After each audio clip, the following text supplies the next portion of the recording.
दोस्तों अगर आप 2.5 लाख के बजट में एक गाड़ी देख रहे हो जो कि कंफर्टेबल हो और आपको 300 टू 350 सीसी भी मिले, अच्छा खासा टॉर्क भी प्रोवाइड करे, तो ये 3 ऑप्शन ही आपके पास होते हैं। रॉयल एनफील्ड की मीटियोर 350, जावा 42 और अभी FJ जो 350 सीसी इंजन के साथ आती है, और होंडा की CB 350। अब इन गाड़ियों में क्या अंतर है और ये गाड़ियों में से कौन सी आपके लिए सही है, इस पूरे वीडियो के अंदर आपको मिलेगा। सबसे पहले आप इनके इंजन स्पेक्स जान लीजिए। तो अगर आप CB 350 की तरफ देखोगे, 350 सीसी का इंजन इसके अंदर लगा हुआ है, नाम ही से पता होगा आपको।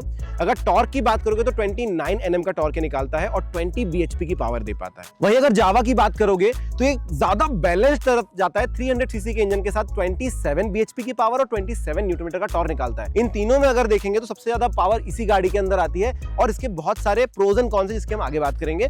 साथ में अगर आप मीटियोर 350 की बात करते हो तो यहाँ पर आपको 19 bhp की पावर और 26.7 कुछ Nm का टॉर्क आपको मिल जाता है। हालांकि अगर आप लो एंड पे देखोगे तीनों में तो मीटियोर आपको CB 350 में ज्यादा टॉर्क होने के बजाय भी ज्यादा टॉर्की नजर आएगी जब आप फर्स्ट या सेकंड गियर पर उठाते हैं इसे।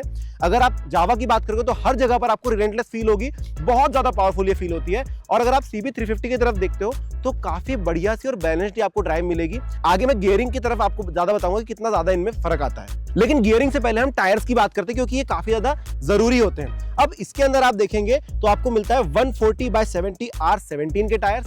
अगर आप जावा की बात करते हैं तो आपको मिलते हैं 120/80 R17 के टायर्स, और अगर आप CB 350 की बात करेंगे तो आपको 130/70 R16 के टायर्स मिलते हैं। तो यहाँ पर आपको थोड़ा सा जो अलॉय का साइज है छोटा मिलेगा। पर ब्रेक्स की अगर बात करोगे तीनों में तो भाई पहले तो आप फीचर जान लो, उसके बाद मैं आपको ब्रेक्स भी समझाता हूँ। तो इसके अंदर आपको नॉर्मली ड्यूल चैनल ABS मिल जाता है। जावा पे आओगे तो आपको ड्यूल चैनल ABS के साथ साथ स्लीपर क्लच भी मिल जाता है, तो इंजन ब्रेकिंग का भी आप यहाँ पर फायदा उठा सकते हैं। और अगर आप CB 350 पे जाओगे तो इसके अंदर आपको dual channel ABS, slipper clutch और साथ में ट्रैक्शन कंट्रोल सिस्टम भी मिल जाता है जो आपको जनरल कहीं पर भी रोड पर चलने में काफी ज्यादा मदद कर देता है। लेकिन ओवरऑल अगर आप फील की बात करोगे ब्रेकिंग सबसे अच्छी किसकी है तो तीनों गाड़ियां चलाकर देखोगे जावा की ब्रेकिंग आपको काफी ज्यादा स्मूथ लगेगी, काफी ज्यादा बढ़िया लगेगी। स्लीपर क्लच काफी ज्यादा हेल्प तो करेगा ही, लेकिन साथ में आपको यहाँ पर भी काफी ज्यादा अच्छी ब्रेकिंग मिल जाएगी इसके ड्यूल चैनल ABS के साथ। अब बात कर लेते हैं दोस्तों तीनों गाड़ियों की राइड एंड फील की, सबसे ज्यादा मैटर वही करता है। तो सबसे पहले जब आप इंजन चालू करेंगे तीनों गाड़ियों की अलग अलग आवाज को आपको सुनाई देगी। अब इसके अंदर सिंगल साइलेंसर है जो कि लोग बदल लेते हैं, इसमें नहीं है, इसमें स्टॉक है। इसके अंदर ड्यूल साइलेंसर है और इसके अंदर भी सिंगल साइलेंसर है। अगर लाउडनेस की बात करोगे तो CB 350 आपको थोड़ी सी ज्यादा लाउड समझ में आएगी, पर जावा का साउंड भी काफी बैलेंस्ड आपको लगेगा और अच्छा भी लगेगा कि ड्यूल साइलेंसर है तो काफी बढ़िया सा मस्त सा साउंड आता है। और जब आप थंब की बात करोगे वो भी अच्छा खासा फील होगा।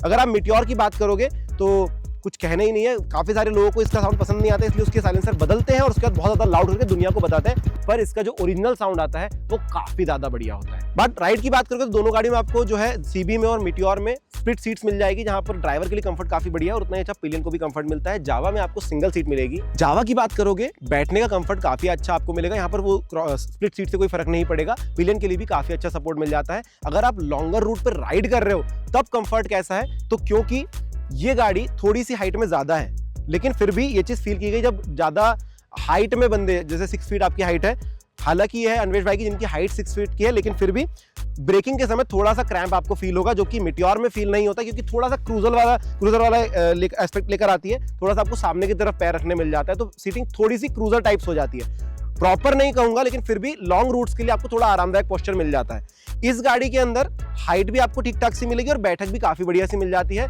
वो तकलीफ नहीं जाएगी कि आपको क्रैम्प वगैरह आ रहे हैं। अगर जावा बहुत लंबे देर तक आप चला रहे हो तो आपको थोड़ी बहुत तकलीफ हो सकती है।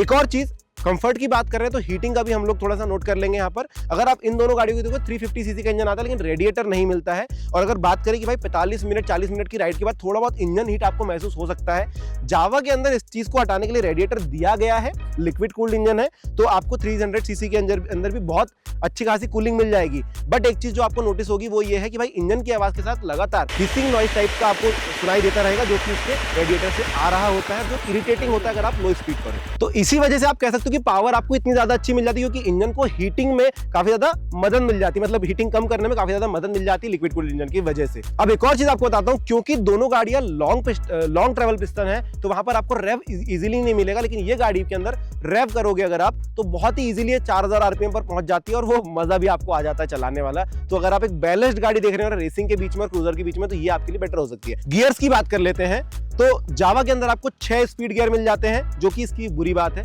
आगे बताता हूं क्यों। मीटियोर में आपको 5 स्पीड गियर मिलेंगे और सीबी के अंदर भी 5 स्पीड गियर मिलेंगे। मैंने बेकार बात क्यों बोला, क्योंकि काफी लंबे समय से इसको मैं चला रहा हूं। जब आप हाईवे पर होते हो तकलीफ नहीं है, 4th 5th या 6th गियर पर आप आराम से क्रूज करोगे, लेकिन जब आप ट्रैफिक में रहते हो तो 2nd और 3rd गियर के बीच का गैप ही पता नहीं चलता। ऐसा लगता है कि यार 3rd पे रहूं या 2nd पे रहूं। 2nd पे रहूंगा तो वो बार बार एक्सेलरेट करना पड़ता है और बार बार वो लेकर के वापस स्पीड लेकर आके आती है, और अगर 3rd पे रहते हो तो फिर गद वाला वो सीन हो जाता है। यहाँ पर इंजन बोलता है कि गियर डाउन करो, तो वो एक चीज फील होती है। हाफ क्लच में चलाना नहीं चाहता, हालांकि स्लीपर क्लच है तो थोड़ा सा हेल्प करेगा। इसमें कह सकते हो आपकी शॉर्ट गियरिंग है, लेकिन अगर आप सीबी की बात करोगे काफी लॉन्ग गियरिंग है, तो आपको जो है 2nd गियर 3rd गियर भी अलाउ करते। 3rd गियर अलाउ करता है कि आप 20 से लेकर 80 की स्पीड तक चले जाओ। सीबी की जो गियरिंग है वो लॉन्ग गियर की मिल जाती है।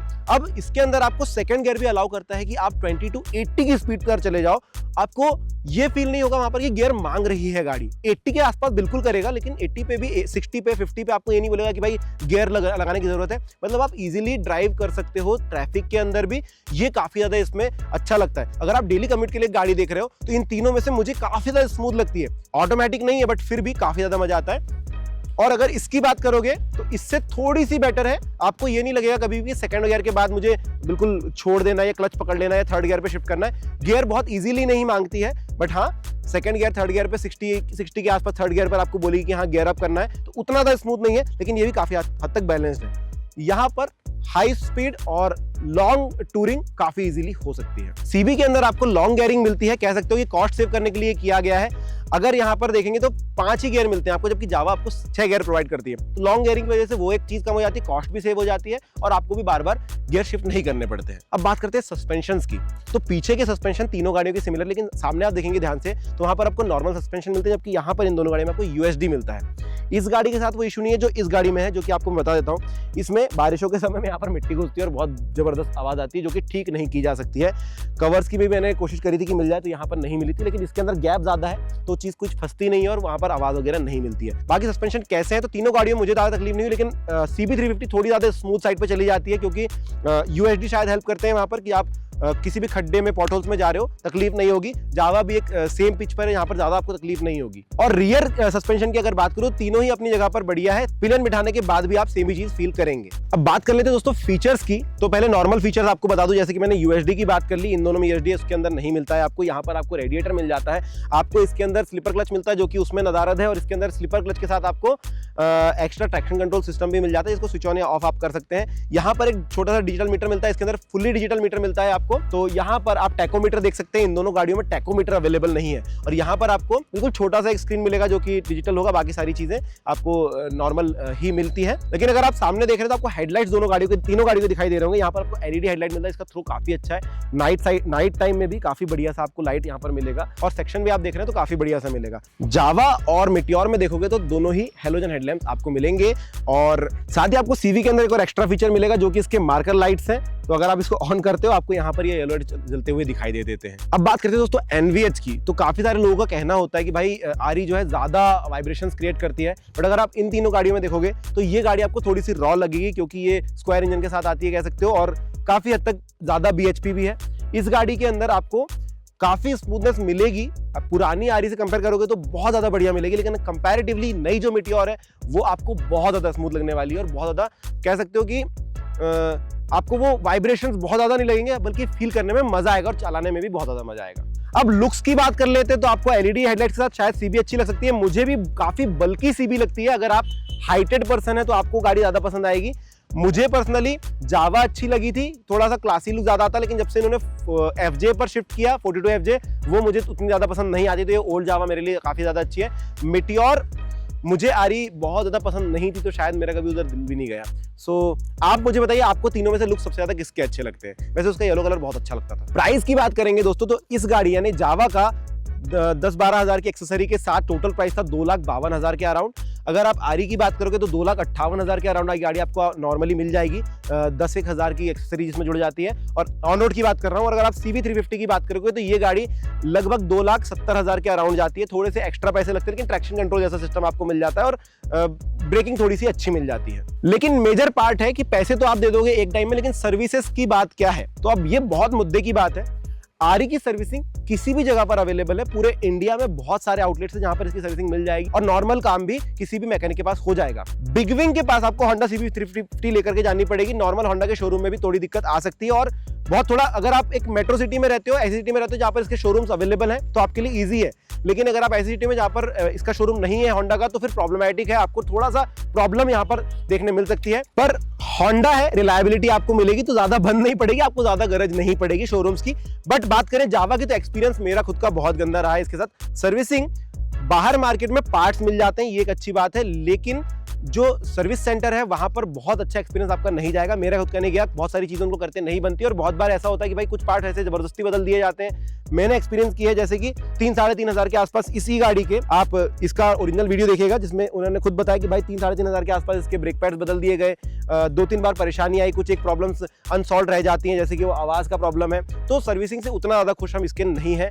तो आप एक बार सोच समझ के लीजिए, अगर आपके पास कोई मैकेनिक है जो कि अच्छा आपका रिलायबल है, तो आप इस गाड़ी की तरफ जा सकते हैं। तो दोस्तों, आप तीनों गाड़ियों के कॉर्क्स भी जान लेते हैं।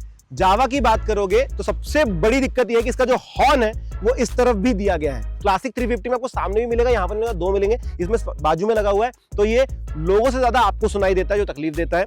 दूसरी चीज, जो इसका रेडिएटर है बहुत ज्यादा आवाज करता है, एट समटाइम्स आपको इरिटेट होता है। और तीसरी चीज, इंजन बहुत गर्म होता है, अनकंट्रोल नहीं होता है, बट हाँ बहुत ज्यादा गर्म हो जाता है, आपके पैर पे हीट फील नहीं होगी। अब अगर CB 350 की बात करोगे तो लो एंड टॉर्क आपको थोड़ा सा कम लग सकता है। जब आप सेट ऑफ करोगे फर्स्ट गियर से, तो आपको यहाँ पर फील होगा कि भाई टॉर्क थोड़ा सा कम है। जो पोस्चर है, अगर आप हाइटेड है तो फिर आपके पैर में थोड़ा सा दर्द हो सकता है ब्रेकिंग के समय या गियर लगाते समय। और इसमें अगर आप बहुत देर तक राइड करते हैं तो आपको थोड़ा सा फटीग महसूस हो सकता है। अगर आप मीटियोर लेते हो तो इसके क्वर्क्स भी जान लेते हो दोस्तों। सबसे बड़ा ये है कि इस गाड़ी को लोग लेकर के इसका साइलेंसर चेंज करते हैं, जो कि बहुत बेकार आवाज करता है। अगर आप इसको ओरिजिनल साइलेंसर के साथ रखना चाहते हो तो बहुत प्यारी गाड़ी है। तीनों के अगर माइलेज की बात करूं तो लगभग 30 to 33 के अराउंड आप देख सकते हो। इस गाड़ी में 33-32 निकल रहा था, इस गाड़ी पे 35 के अराउंड निकलता है जब हाईवे पर जाती है, और जब इस गाड़ी की बात करते हो 30-32 के आसपास ये भी निकालती है। दोस्तों, ये है इन तीनों गाड़ियों का कंपैरिजन। अगर ऐसी वीडियोस और देखने हैं तो कमेंट सेक्शन में मुझे बता देना। वीडियो अच्छा लगा तो लाइक और सब्सक्राइब जरूर कर देना, और कुछ क्वेश्चन इन तीनों गाड़ियों के बारे में है तो वो भी पूछ लेना। Thank you.